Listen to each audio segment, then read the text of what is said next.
And welcome to Pulp Mythos. I'm Brian here with Larry and Spencer, and we're discussing Why Women Kill Season 2, Episode 4.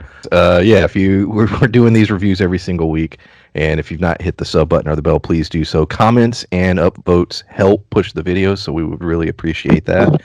And this episode ended in a way in which I just literally looked at my TV and said, "Damn it, D, no."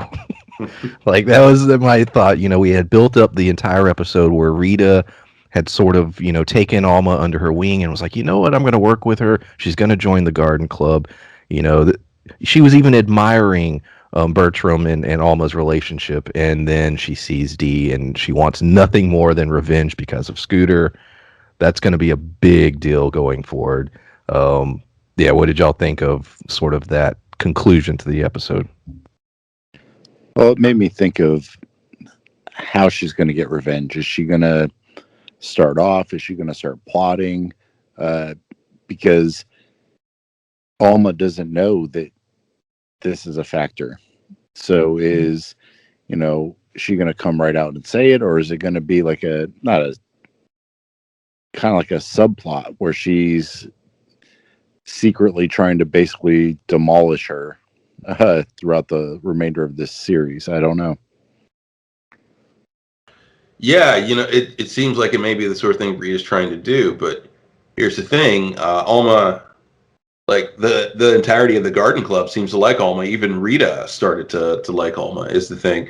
And and even though she's got this one vendetta, and now that they all genuinely like Alma, and Rita's status, in the garden club, her status in her home, whether she can secure her wealth or not, just generally who she is as a person is in jeopardy right now. And, I think a lot of the people in the garden club see that, and they genuinely seem to despise Rita, all of them. It's just her status is what keeps her with this group of people. And, because they're constantly sniping, like it's a member of the garden club sniping at Rita and vice versa.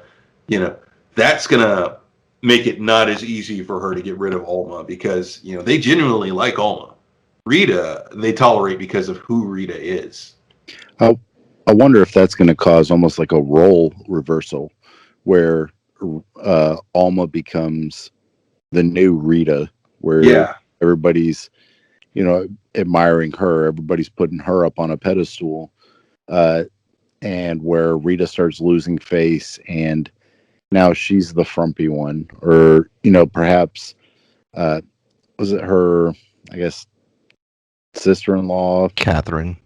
Yeah, where Catherine is able to get rid of Rita, is able to kind of write her out of the will, and now Rita's the frumpy one. Rita's the one that doesn't have the money anymore, and I'm curious if that's going to unfold and basically have Rita not have anything left. So the basis for the show is why women kill, and Rita ends up killing Alma, or vice versa.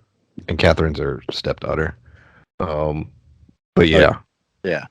That I agree with both of you that we got to see a close-up look at this club throughout the entire episode, and like you said, Larry, they're sniping each other the whole time, and they're saying little things to each other, and the glances and the looks. So there's a weird power structure within this club.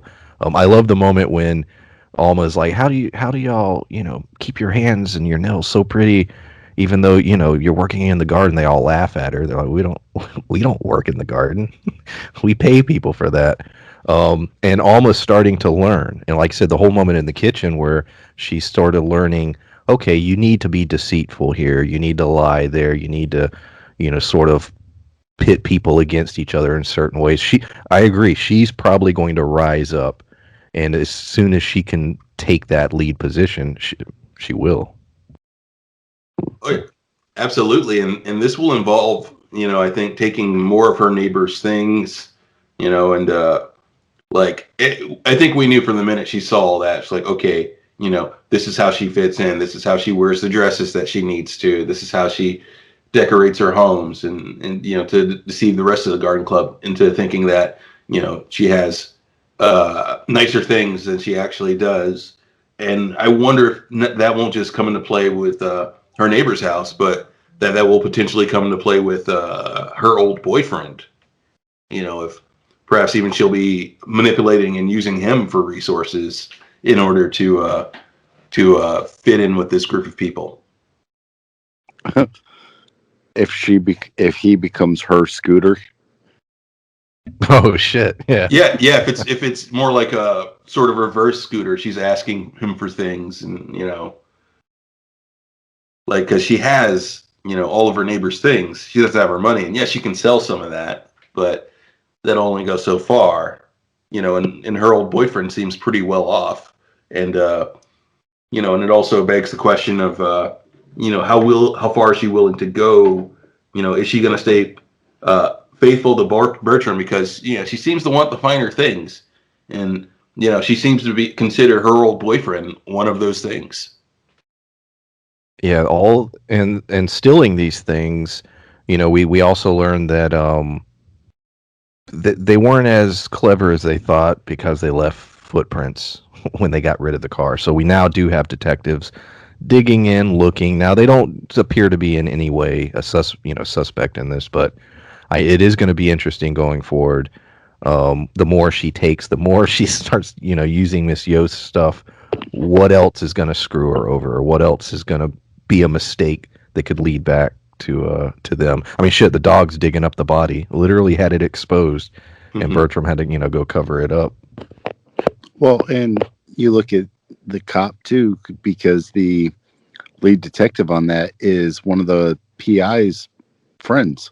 Yes, that's a big deal. Absolutely. So that ties into it too. Dee starts dating, the PI. Now she declares herself his girl, and he's finally willing to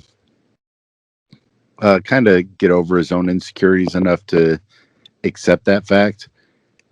But on top of all that, his best friend is now investigating the disappearance of their neighbor, which they are directly involved in covering up. So it's and the crazy thing is they didn't even kill her. That's what's so screwed up.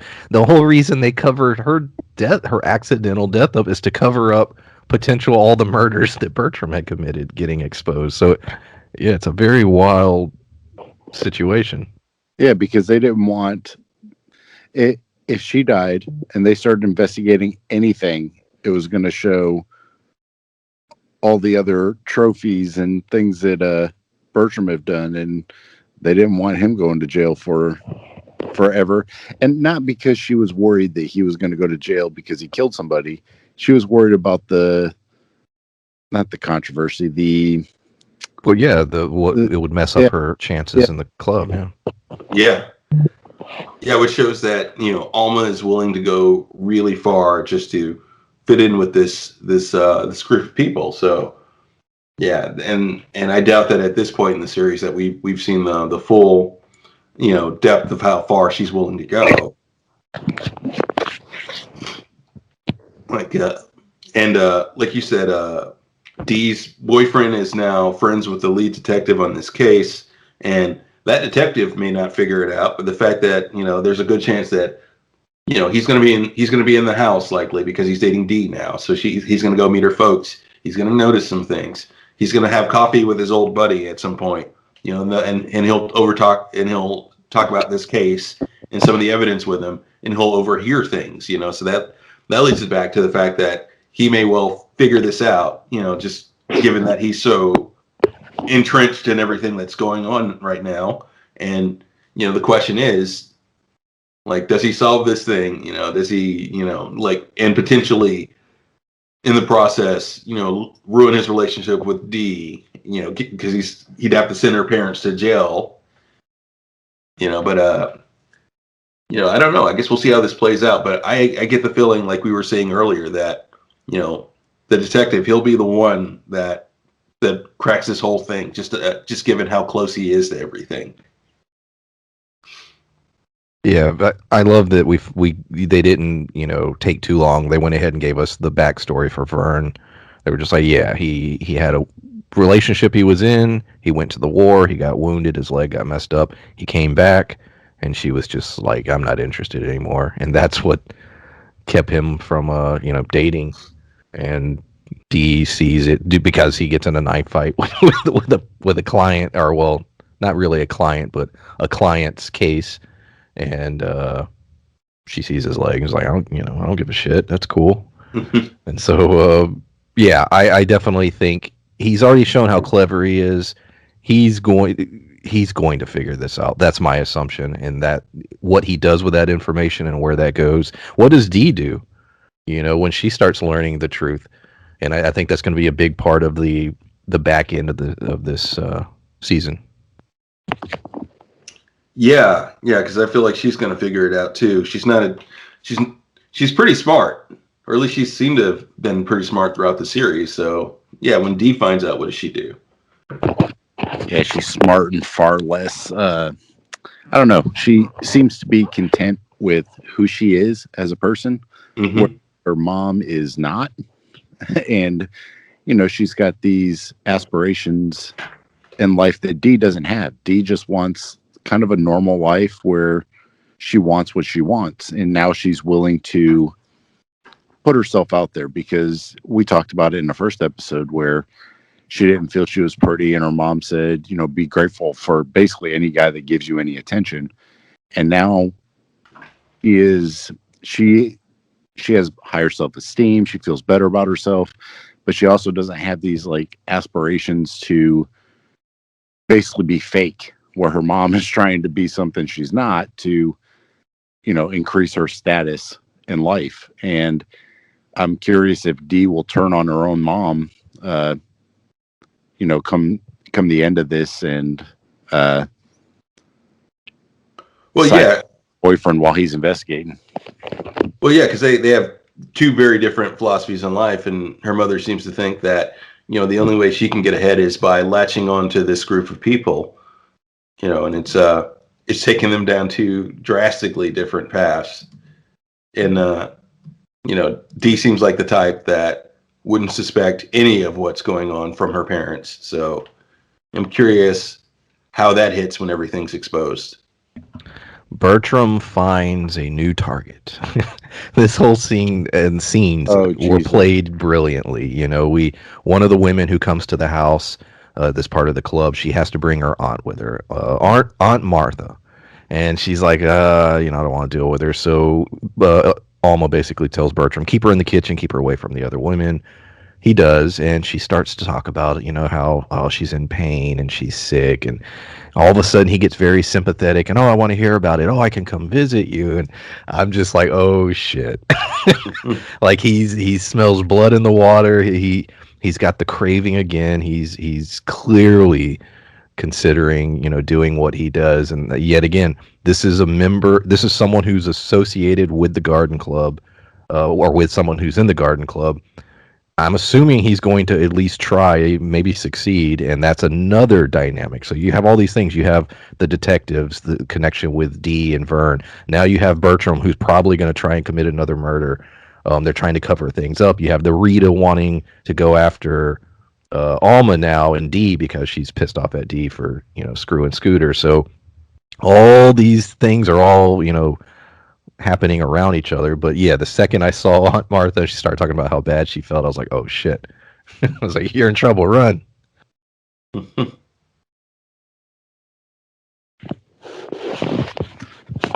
Yeah, it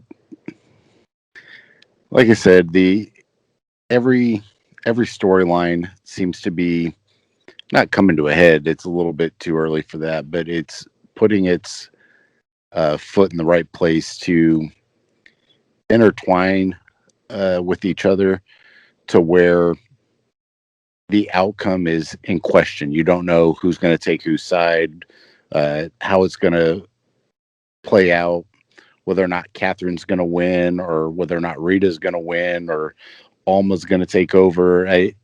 It's one of those things where it's not really a murder mystery, because we know who killed who, but I guess the real mystery is how the characters their stories are going to play out, which is equally as entertaining to me. Yeah, more about the cover up and who survives, Right, yeah, absolutely. Do they get away with it?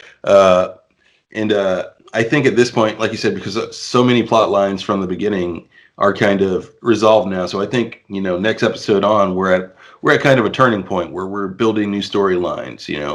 Uh, like how does Rita react or strike back? Does Scooter? What are Scooter's machinations? As much as he can produce machinations, honestly, like is he? You sounded like just there because the way I say Scooter, it sounded like you were on an extra on Mayor of Easttown. What are Scooter? Scooter. Scooter. Yeah, speaking of Scooter, he Rita takes everything from him. She throws him out of his apartment. He's basically running around trying to get paid the whole episode. And he finally sees Catherine and sort of I wasn't clear. It looks like he's going to like, okay, maybe I'll try, because Rita told him, hey, you hook up with her, I get some pictures of it. We're good again. And so he's now that he's seen her, he planted the little seed, did a little compliment. So yeah, the Scooter storyline, like you said, Larry, I'm not completely sure what Scooter is going to do or what his goal is, or he's a wild card in this whole thing because I don't know where that's going to go. Well, yeah, like I was saying in the previous episode, now that she's mad at him, Scooter may still, he may still, choose to date Carlos's daughter, but for his own reasons, and he might figure it's like, well, he's like, I'll do this, but now I'll cut Rita out, and Rita will get nothing. And that's what I was just getting ready to say, Larry. Is that I think you're right. I think Scooter at this point, instead of having sex with Rita for money, he's going to try and get with Catherine and basically screw Rita over, and then basically write himself into the will. If my boy Scooter, the thing ends and it's his garden club. Scooter's the only one with money or status at the end. That would be funny. But yeah, that's definitely a possibility of where the Scooter plotline could be headed. I agree. You know what? That's about it for my notes. Like I said, I didn't have a whole lot in terms of what took place in this episode. I'm loving the humor. The comedy is gold. Nick Frost is just it's subtle. His part, but it's really good. Now, now this is confusing, and have the show address this. He's clearly British, right? But they've never addressed that.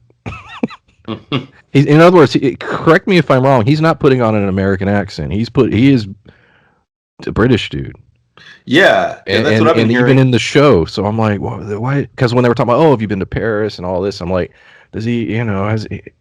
What is his background? Has he been through Europe? Did he go was he in the war? I'm assuming not, but maybe, you know what I mean? Like there's some things about his character that I wish they would address. We know that he was in high school. He's been there a long time, but when did his family come over? Because he has a fucking accent. So I don't know. Did I miss something or have y'all thought about that as well? I haven't. I didn't think that much of it because they're in LA area. So to me, that wasn't as big of a pertinent problem because it's LA. So I just didn't think nothing of it. But yeah, I was just like, this is mostly because of the point in history that it's in. I was like, I mean, there's many scenarios where, he would come over, but for him to have such an accent means he would have had to been around either, his parents a lot who maybe had the accent or grew up to some degree in back home. I don't know. I thought, or I was like, maybe the writer was just like, I'm not even gonna fucking address it. It's just this British dude in the middle of everything. That's how I feel it's gonna go. That it won't even be addressed because it seemed like how many episodes? We're 4 episodes in now. Yeah, it hasn't been addressed. So yeah, my guess is just that his parents immigrated at some point, and we may get that in a bit of backstory if it's a significant part of his backstory. So it's part of something else. Jack the Ripper. Well, I was just thinking age-wise because they're older. They have, a grown child. So I'm thinking that World War I, maybe his parents came over Mm. like that time frame, because this is what 30 years after that, Yeah. after World War One ish. Yeah, it's not necessarily important at all to the plot. I just when they were talking about France and stuff, I started thinking about, well, would he have ever gone through Europe by any chance? I just that was the moment I started thinking about that, and then I started thinking, no one's addressed the fact that he's British ever. Um, but and then my other thought was, well, is he trying to do an American accent? Because it's certainly not at all. But not important. Somebody in the comments could be like, well, all right. Anything else, guys? No, I think that's it. Cool. I don't. There's a couple little things that maybe not laugh more than others, just because the whole thing was funny. But there was aspects of when the detective was finding the shoes and all those things. Her fainting in front of the cops, like trying to do that whole sequence when they were trying to basically rob. What's her name? Yost. Yeah, Yost. When they were robbing Miss Yost and going back and forth, and the cops were there, and then the whole menopause speech like that. It just made me that sequence. I mean, the whole show itself is funny, but that sequence made me laugh harder than most of the other. I've enjoyed the last episode and this episode. Both had sort of musical numbers. The last one, where the music was cranked up really loud when they were, she was getting in the car and leaving, and then this one, actual legitimate musical number. I've enjoyed that, the way the music is used in the show as well. Yeah, I don't know. I need to look into it to see who all writes this and who else is involved, because I really do want to see what other things they have to offer, because I love the structure. I love the narrator. I will go back and watch season 1 now. Like, it's just the show is so great that I'm really interested to see what these people have worked on other than this show. It feels as if Tim Burton hadn't gone all super Hollywood, this is what he would have done. That's a good description. Yeah, if he was a little more grounded, his older style, this feels like what he would write, but whatever. Any other thoughts? No. Well, I just want to say, like they seem to be giving the members of the garden clubs, they seem to be weaving them into arcs and whatnot, like the whole thing with the with that one character who we didn't really focus on much, and like in her relative who Bertram is likely going to kill, and they seem to be doing a good job of giving them personalities, whereas I didn't think we were going to focus on them at all in the series. Really, I thought it would just be Rita and Alma, and that the garden club itself was just sort of a just sort of the thing that Alma was after, and our sort of MacGuffin for the show, that she wants this, so this is why she's doing what she's doing. But they're doing a pretty good job of, I think, sort of fleshing out these side characters. That's a good point, because I didn't get any of their names outside of the Aunt Martha character, but you're right, they're all starting to have their own personalities and storylines and backstories, and yeah, the show's fleshing things out, and they have time. They have another 6 episodes, so I think by the end we'll probably know several of the Garden Club members a lot closer, especially if Aunt Martha gets killed and they start trying to plot against Rita, and who knows what else happens. But yeah, we appreciate everyone listening, and like I said, we're doing these every single week. Loving this show, and if you leave a comment, we would love to hear what you think about not only our review but the show. And check out our Loki review. It should be up for episode number 2. But yeah, thanks for listening. Bye. Bye.